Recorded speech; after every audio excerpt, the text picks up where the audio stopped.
గిరిజన మహిళల ఆర్థిక రాతను మార్చేస్తూ అటవీ ఉత్పత్తులతో అద్భుతాలు సృష్టించేందుకు ఆంధ్రప్రదేశ్ ప్రభుత్వం ఒక సూపర్ స్కీమ్కు శ్రీకారం చుట్టింది. అదే అరణ్యశ్రీ అటవీ ఆధారిత సమృద్ధి పైలట్ ప్రాజెక్ట్. పోలవరం జిల్లా చింతూరు మండలం గొందిగూడెం గ్రామంలో ఈ వినూత్న కార్యక్రమాన్ని జిల్లా కలెక్టర్ కె దినేష్ కుమార్ గారు ఎంతో ఘనంగా ప్రారంభించారు.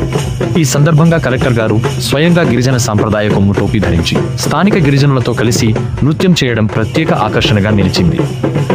ముఖ్యమంత్రి నారా చంద్రబాబు నాయుడు గారి ఆదేశాల మేరకు అడవిపై ఆధారపడి బతికే గిరిజన మహిళల ఆర్థిక సాధికారతే లక్ష్యంగా ఈ ప్రాజెక్ట్ డిజైన్ చేశారు. ఇందులో భాగంగా మొదటి దశలో 2 అటవీ ప్రాంతాల్లోని 15 గ్రామాల్లో సుమారు 1,00,000 వెదురు మొక్కలను పెంచబోతున్నారు.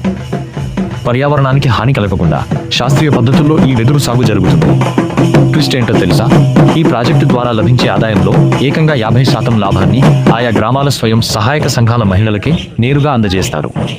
అంతేకాదు, వెదురుతో కేవలం బుట్టలే కాదు, ఆధునిక గృహ ఉపకరణాలు, అందమైన అలంకరణ వస్తువులు, కుర్చీలు, హస్తకళా వస్తువులు తయారు చేయడానికి మహిళలకు ప్రత్యేక శిక్షణ ఇస్తారు.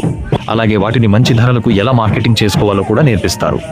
ఈ కార్యక్రమంలో రాష్ట్ర ST commission chairman S Bojjireddy గారు, చింతూరు ఐటీడీఏ ప్రాజెక్ట్ అధికారి శుభం నొక్వాల్ గారితో పాటు పలువురు ఉన్నతాధికారులు పాల్గొన్నారు. స్వర్ణాంధ్ర, స్వచ్ఛ ఆంధ్రలో భాగంగా అధికారులు గ్రామాల్లో మొక్కలు నాటి పారిశుద్ధ్య కార్యక్రమాల్లో కూడా పాల్గొన్నారు. గిరిజన మహిళలు స్వయం ఉపాధితో సొంత కాళ్లపై నిలబడటానికి ఇదొక సువర్ణావకాశం. అందరికీ నమస్కారం. ఈరోజు పోలవరం జిల్లాలో గౌరవ ముఖ్యమంత్రి గారి ఆదేశాల మేరకు అరణ్యశ్రీ అనే కార్యక్రమానికి శ్రీకారం చుట్టడం జరిగింది. సో దీని యొక్క ముఖ్య ఉద్దేశం ఏంటంటే, మనకి ఫారెస్ట్ రిసోర్స్ ఏదైతే యూజువల్ గా ఈ ప్రాంతంలో మనకి బ్యాంబూ అనేది చాలా ఎక్కువగా మనం చూస్తూ ఉంటాము, చాలా ఎక్కువగా కూడా పెరుగుతుంది క్లైమేటిక్ కండిషన్స్.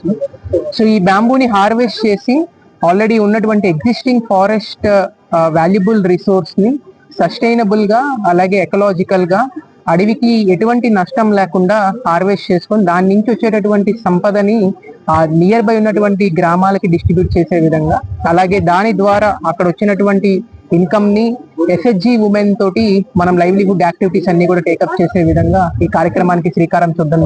ఒక 15 గ్రామాల్లో, అంటే మనకి 2 ఫారెస్ట్ రేంజెస్ లో మనం ఈ యాక్టివిటీ టేకప్ చేస్తా ఉన్నాం. సుమారుగా ఎంత లేదన్నా కూడా 1,00,000 బ్యాంబూ స్టిక్స్ ని మనము హార్వెస్ట్ చేసుకునేటటువంటి స్కోప్ ఉంది. సో దీని నుంచి వచ్చిన ఇన్కమ్ మొత్తాన్ని కూడా ఒక 50% మళ్ళీ తిరిగి గ్రామాలకి, అలాగే దాని ద్వారా ఎస్హెచ్జి ఉమెన్ కి కూడా మనం ట్రాన్స్ఫర్ చేసేటటువంటి మెకానిజం ఎస్టాబ్లిష్ చేస్తున్నాం. సో ఈ రోజు ఈ కార్యక్రమానికి శ్రీకారం చుట్టడం జరిగింది. అండ్ ఐఎమ్ షూర్ రాబోయే రోజుల్లో కూడా ఈ 15 గ్రామాలతోటి స్టార్ట్ చేసినటువంటి ఈ రివల్యూషన్ ప్రతి ఒక్క గ్రామానికి కూడా వెళ్తుందని చెప్పి, ఎక్కడెక్కడైతే స్కోప్ ఉందో వాళ్ళందరూ కూడా ఈ పైలట్ ప్రాజెక్ట్ ని సక్సెస్ఫుల్ గా మనం ఇక్కడ కంప్లీట్ చేసుకొని డిస్ట్రిక్ట్ మొత్తం కూడా విస్తరించడానికి ప్రయత్నం చేస్తామని చెప్పి అందరికి కూడా తెలియజేస్తాం.